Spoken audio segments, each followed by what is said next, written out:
Today's episode of Voiced is from True Off My Chest by OK Organization 7964 and is about a father's devastating revelation that turns his world upside down. Stick around to see what he decides to do next. Subscribe if you enjoy. About a month ago, I found out both of my children were the results of my soon-to-be ex-wife's affairs. I'd had a feeling for a while now that both of them were not mine. 6 years ago, when my son was born, I was the happiest I had been in my entire life. I had married my best friend, we had a child together, and everything seemed amazing. That was until he started getting older. After a few years, I started to have doubts that he was actually mine. He did not look like my child. The more he started to grow, the more I realized just how different he looked compared to what I would expect a child of mine to look like. I am not petty or paranoid enough to let that alone drive me. It was my unfaithful wife that really set my alarms off. Whenever she went out, she never went where she said she did.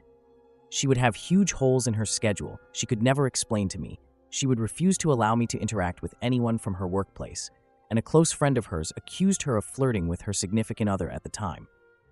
It did not help that soon after our son was born, her lies started to catch up with her. Still though, I loved her like the fool I was. She told me up and down how much she loved me whenever one of her lies caught up with her. She had convinced me that despite the fact she was a lying and manipulative woman, that she wasn't a lying, manipulative person. Last year, she got pregnant again, and I still held out a small bit of hope that it was mine. But when her daughter was born, it was obvious she was mixed race. I refused to sign the birth certificate, and the paternity test I demanded afterward proved my suspicions right all along. Neither of them are mine. The day I got those test results was the day I filed for divorce from my wife and walked away from the family I had created. I knew that it would destroy her son's life to see me walk out. Despite my concerns, I was the best dad I could be to him. I loved him with all my heart and put in 110% into being the father he deserved. Now though, when I see him, I am filled with disgust. Disgust for my wife, disgust with myself for not trusting my instincts, and disgust that the last 6 years of my life have been for nothing. I have been told by multiple people now that I am a monster for leaving my son like this. My ex has tried on multiple occasions since I moved out to use him to guilt me into getting back with her. She will have him call me at random hours of the night, crying and begging for his daddy to come back. The day I moved out, she paraded him into the room as I packed my things to show me how much damage I am doing. In every conversation that he has brought up, both online and offline, I am berated and shamed. That despite the fact I am not the boy's biological father, I am his dad. What I have sadly now realized is that to most, my own feelings mean nothing. My parents are my only supporters through all this, with my own siblings calling me a despicable person for abandoning a child like that. My feelings of betrayal and sadness mean nothing, because a child is involved. I know it is not his fault. I know that the man he called his father for his entire life just walked away. But why am I expected to man up? Why should I have to pretend everything is fine and I do not feel contempt for this entire situation? Why should I put my own life and feelings aside?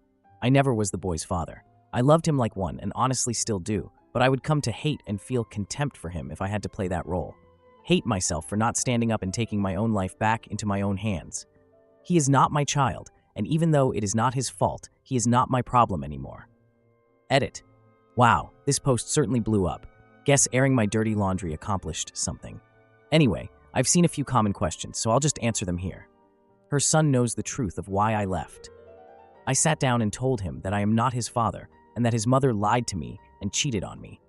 I made it clear I am not mad at him, that it is not his fault this is happening, and no matter what, I will still think he's an amazing kid. Some are saying that I never loved him, or was always looking for a way out. It's hard to convey emotions in a text post like this, and even harder to allow intense hatred towards your wife to decontextualize the last 6 years of your life. You can believe what you want, though. 3. I have a lawyer, and I'm not going to be paying child support or alimony. Last though, for those who say I should stay in her son's life and be his father, that's not realistically possible.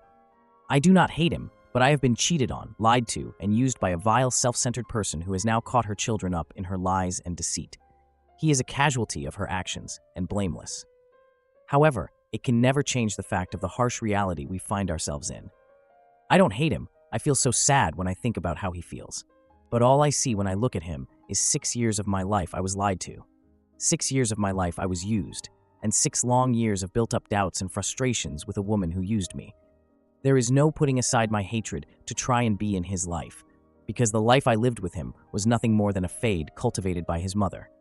This is the harsh reality I find myself dealing with, and I simply cannot in good faith put myself or him through it anymore. Since I am seeing many armchair lawyers in the comments saying this post is fake on grounds of what I said above, I will not reveal what state I live in, but I am currently going through a fun legal process called disestablishment of paternity. Won't shut up, 90% of you who think Google makes you a lawyer, but at least I tried. This is going to be my last edit before I move on from this small little distraction I created for myself. First, I want to thank everyone for their kind words to me, in the comments, the direct messages, and the chat. You have given me a bright day for the first time in a while. I wish I could reply to all of you, but I cannot thank you enough. Secondly, I have noticed many people criticizing the word I used very profusely to describe my soon-to-be ex. I want to just say, the place I am now is one of the darkest I have been in my life.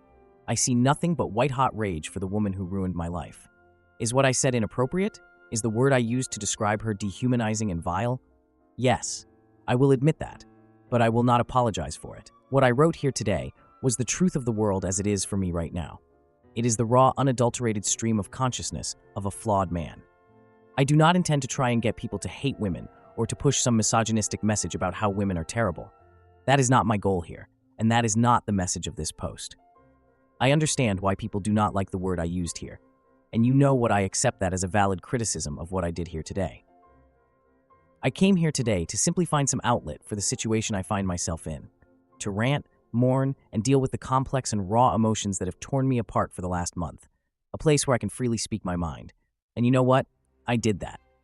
Today was pretty all right, thanks to you guys. Again, to everyone who showed me love and support, thank you from the bottom of my flawed heart.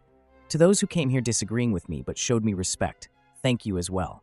After the shame and ridicule I face in my real life, the respect you showed me, despite your disagreement, was nice.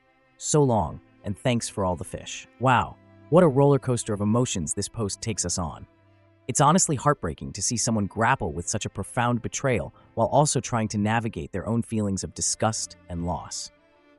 It's true, the complex nature of parenthood can sometimes come with unexpected and painful truths. But here's the thing, while we all understand the deep layers of feeling here, it's essential to remember that everyone has a right to their own emotions. It's rough that he feels cornered into a narrative that minimizes his pain. So what do you think? Is walking away from a child who isn't biologically yours still valid? Or is he just running from the truth? Share your thoughts in the comments below. What would you do in this situation? Let's talk about it. Thank you for listening to today's episode of Voiced. If you enjoyed daily, high-quality stories, please like and subscribe to show your support.